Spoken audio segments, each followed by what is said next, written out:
Hello and welcome to the Friday show with CJ Werleman, presented by Inside Arabia. I'm your host, CJ Werleman.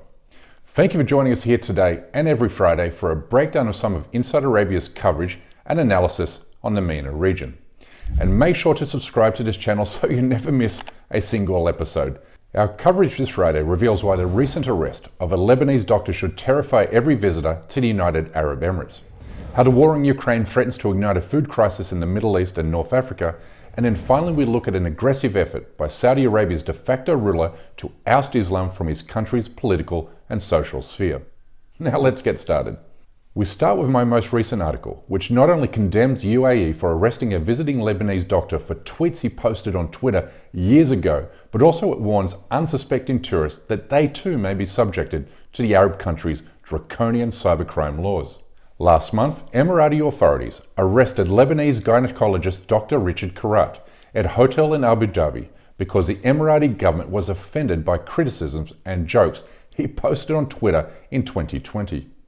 In one tweet, he merely compared the last names of Emirati and Lebanese families by referencing the last name of Abu Dhabi's ruling family, Nahyan, while another urged the Iran-backed Houthi rebels in Yemen to attack Dubai's landmark Burj Khalifa.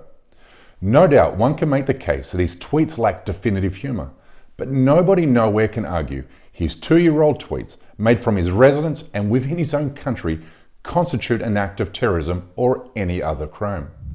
His arrest is representative of an insecure and increasingly paranoid Emirati regime, which is threatening anyone who criticises its repressive rule, even foreign visitors to the country.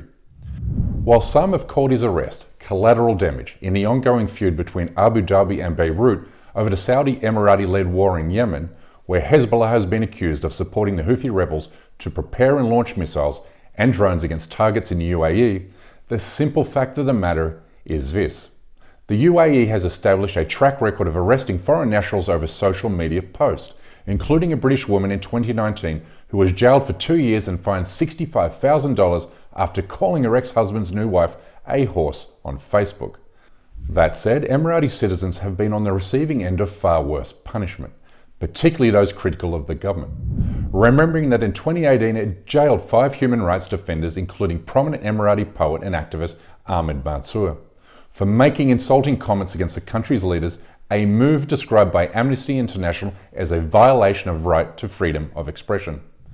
Little wonder the UAE boasts one of the highest rates of political prisoners per capita anywhere in the world, with foreign nationals accounting for more than 87% of its prison population. We shift now to Christopher Solomon's latest article, in which he lays out how the war in Ukraine has sparked a global wheat crisis, one leaving the Middle East and North Africa exposed to the severest of outcomes. As it stands, the MENA region is heavily dependent on both Russia and Ukraine for its wheat imports, but the war has led to supply shortages and price hikes in food-based commodities, including wheat, flour, barley, sunflower oil, grains, and fertilizer. Compounding this food crisis is the Middle East dependency on supply chains connecting the region to Eastern Europe's breadbasket and to shipping lanes from the Black Sea, which many expect to be disrupted well into the foreseeable future. This not only leaves already vulnerable people exposed to potential starvation, but also threatens to bring more chaos and conflict to an already unstable region. And Arab rulers are unlikely to have forgotten that the Arab Spring uprisings of 2010 were in part triggered by a drought-led spike in food prices. Finally, we come to Sami Hamdi's analysis on the motives driving Saudi Crown Prince Mohammed bin Salman's aggressive drive to oust Islam from the country's political and social spaces. Hamdi points to the recent decision by the Saudi Ministry of Islamic Affairs to ban mosques throughout the kingdom from broadcasting prayers on all media outlets in all forms, and for supplications to be kept short during Ramadan.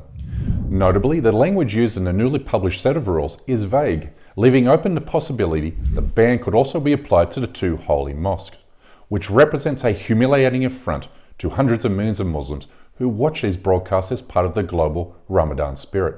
And as Hamdi rightly points out, this move sits within the de facto Saudi rulers' wider effort to aggressively de-Islamize the country and redefine the Saudi identity as a uniquely nationalist concept, devoid of the religious fervour that has been the hallmark of its existence over the last 90 years.